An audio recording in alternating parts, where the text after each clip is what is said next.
কিংবদন্তি অভিনেত্রী মাধবী মুখার্জি নিজের মুখে জানালেন যে তিনি তার শেষ সিনেমা করবেন আমাদের সবার প্রিয় বুম্বাদা অর্থাৎ প্রসেনজিৎ চট্টোপাধ্যায়ের সঙ্গেই।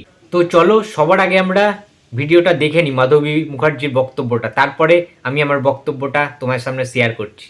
বড় পর্দায় তাহলে বলবো প্রসেনজিৎ, কেননা ও তো প্রথম ওর ছবি আমার সঙ্গেই, তো আমিও শেষ ছবি ওর সঙ্গেই করবো।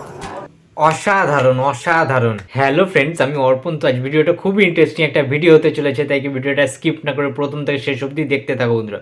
তো কিংবদন্তি অভিনেত্রী মাধবী মুখার্জি আমাদের সকলের ভীষণ প্রিয়, যার রিসেন্টলি একটা বই মুক্তি পেয়েছে, অর্থাৎ একটি পড়ার বই, তার আত্মজীবনী টাইপসের একটা বই কিন্তু রিলিজ হয়েছে, যেটার মাধ্যমে যেটা পড়ে আমরা অনেক কিছু জানতে পারবো।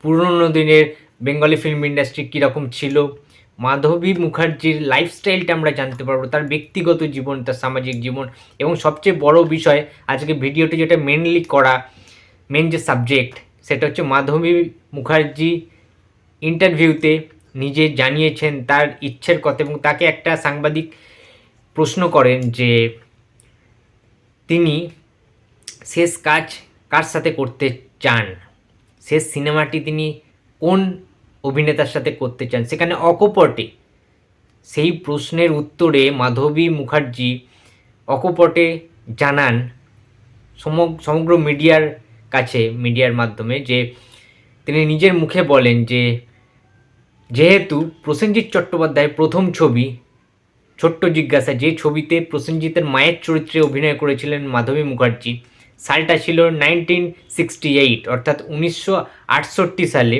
প্রসেনজিতের প্রথম ছবি ছোট্ট জিজ্ঞাসা, যেখানে শিশু শিল্পী হিসাবে প্রসেনজিৎকে দেখা গেছিল। প্রযোজক ছিলেন প্রসেনজিৎ চট্টোপাধ্যায়ের বাবা বিশ্বজিৎ চট্টোপাধ্যায়। সেই ছবিতে ছোট্ট জিজ্ঞাসা ছবিতে কিন্তু মাধবী মুখার্জি প্রসেনজিৎ চট্টোপাধ্যায়ের মায়ের চরিত্রটা প্লে করেছিলেন। তোমরা সবাই জানো, যারা যারা ছোট্ট জিজ্ঞাসা সিনেমাটা দেখেছো, কি অপূর্ব সেই অভিনয় এবং বন্ডিংটা, প্রসেনজিতের সাথে মাধবী আন্টির যে বন্ডিং অন স্ক্রিন অপূর্ব, এবং অফ স্ক্রিনেও আমরা জানি তারা কতটা স্নেহের।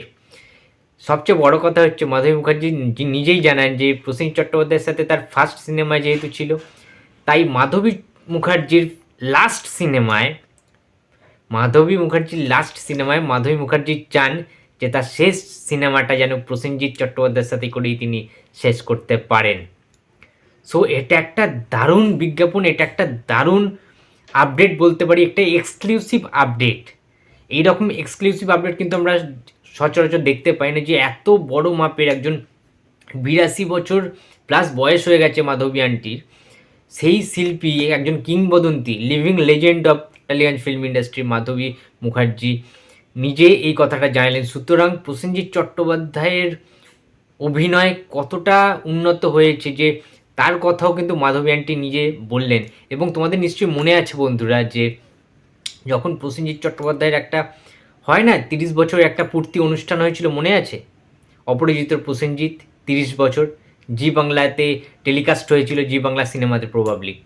সো সেখানেও কিন্তু মাধবী আন্টি উপস্থিত ছিলেন এবং তাকে অনেক আশীর্বাদ করেছেন বুম্বাদাকে, যে যেন অনেক বড় হয়, তার অভিনয় দক্ষতা দিয়ে, অভিনয় দিয়ে যেন সকলকে আনন্দ দিয়ে যেতে পারে। এবং বুম্বাদা এমন একজন অভিনেতা প্রসেনজিৎ চট্টোপাধ্যায়, যিনি কিনা art film, parallel film, commercial film, mass commercial film, urban film, সমস্ত ফিল্ম, টেলিফিল্ম, সমস্ত ফিল্মে কিন্তু কাজ করেছেন এবং বড় বড় অ্যাওয়ার্ড কিন্তু তিনি পেয়েছেন। চারিদিকে দেশ বিদেশে কিন্তু প্রশংসিত হয়েছে তার সিনেমা। যেমনি বুম্বাদা বক্স অফিসে সাকসেসফুল এনে দিয়েছে বাংলা ফিল্ম ইন্ডাস্ট্রিকে, তেমনি প্যারালাল সিনেমা, আর্ট ফিল্ম টাইপের যে সিনেমাগুলো, সেখানেও কিন্তু নজর কাড়া অভিনয় করে সকলের মন জয় করেছেন, নেটিজেনদের মন জয় করেছেন। সেই রকম লেভেলের একজন অভিনেতা প্রসেনজিৎ চট্টোপাধ্যায় আজকে হয়ে উঠেছেন। আস্তে আস্তে ট্রোলারদেরকে অনেক জবাব দিয়েছেন তিনি। আগের কমার্শিয়াল সিনেমাগুলো অনেক উন্নত ছিল, অনেক সুপারহিট দিয়েছেন, বাট তার সত্ত্বেও সেই কমার্শিয়াল সিনেমাকে যখন যারা মিমার্স, যারা ট্রোলিং করেছিল, বিভিন্ন বঙ্গাই থেকে শুরু করে অনেক ইউটিউব রিভিউয়ার্সরা, তারপরে তিনি ট্র্যাকটা চেঞ্জ করেন প্রসেনজিৎ চট্টোপাধ্যায়, যে অভিনয় দিয়ে ভালো প্যারালাল সিনেমা, সেটা হয়তো কমার্শিয়ালি ভাইবল হবে না, ব্যবসা সফল নাও হতে পারে, বাট তাকে তো সেই জবাবটা দিতে হবে অভিনয় দক্ষতার মাধ্যমে। সবাই বলেছিল প্রসেনজিৎ অভিনয়ই জানেন না, সেই যোগ্য জবাবটা দেওয়ার জন্যই কিন্তু তিনি তার প্যাটার্নটাকে চেঞ্জ করেছেন, অভিনয়ের যে ধারাটা বা যে সিনেমাগুলো তিনি চুজ করছিলেন তার পরবর্তীকালে 2010 সালের পর থেকে মূলত সেইটা পুরোপুরিভাবে চেঞ্জ করেন। তার কারণ সেই স্কোপটাতে কিন্তু প্রসেনজিৎ চট্টোপাধ্যায় তার অভিনয়টাকে দেখাবার সুযোগ পেয়ে যান এবং সেটা কাজেও লাগান, এবং তখনই সবাই প্রশংসা করে তার, যে না, প্রসেনজিৎ চট্টোপাধ্যায় শুধুমাত্র দাঁত চেপে ডায়লগ বলেন না, তার মধ্যে তার ভেতরে অভিনয় সত্তাটাও দারুণভাবে সুপ্ত অবস্থায় ছিল, যেটা ঋতুপর্ণ ঘোষের মতো মানুষেরা, বুদ্ধদেব বাবুর মতো মানুষেরা যারা কিন্তু বের করে এনেছেন। সো সেই জন্যই প্রসেনজিৎ আজ এই জায়গায়, এবং তার সাথে কাজ করার জন্য আজকে সবাই মুখিয়ে থাকেন। সেটা শ্রদ্ধা থেকে হতে পারে, সেটা ভালোবাসা থেকে হতে পারে, সেটা আবেগ থেকে হতে পারে। আর আমরা জানি যে মাধবী আন্টি প্রসেনজিৎকে নিজের ছেলের মতো কতটা স্নেহ করেন, কতটা ভালোবাসেন, আগলে রাখে, এবং প্রচণ্ড প্যাম্পার কিন্তু করেন। প্রসেনজিৎও দারুণভাবে কিন্তু ভালোবাসা দেন মাধবী আন্টিকে। সুতরাং মহানায়ক উত্তম কুমারের সাথে অভিনয় করা, পাহাড়ি সান্যালের সাথে অভিনয় করা, ভানু বন্দ্যোপাধ্যায়ের সাথে অভিনয় করা, সৌমিত্র চট্টোপাধ্যায়ের সাথে অভিনয় করা, সেই মাধবী মুখার্জির ইচ্ছা যে তার শেষ সিনেমা যেন সে প্রসেনজিৎ চট্টোপাধ্যায়ের সাথে করে, এটা দারুণ একটা সুখবর, এবং এটা সত্যি ভালোবাসা ছাড়া হয় না।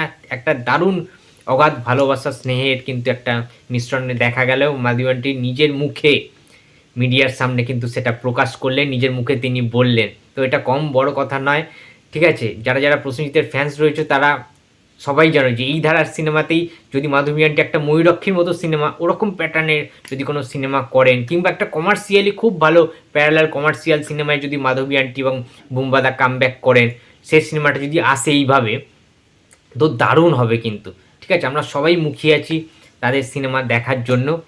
তো বন্ধুরা, এই ছিল আজকের ভিডিও। তো ভিডিওটি যদি ভালো লাগে তো লাইক, কমেন্ট অ্যান্ড শেয়ার করতে ভুলো না। যদি চ্যানেলে নতুন হয়ে থাকো তো প্লিজ সাবস্ক্রাইব করে দিও। তো দেখা হচ্ছে আর পরের ভিডিওতে। তো টাটা।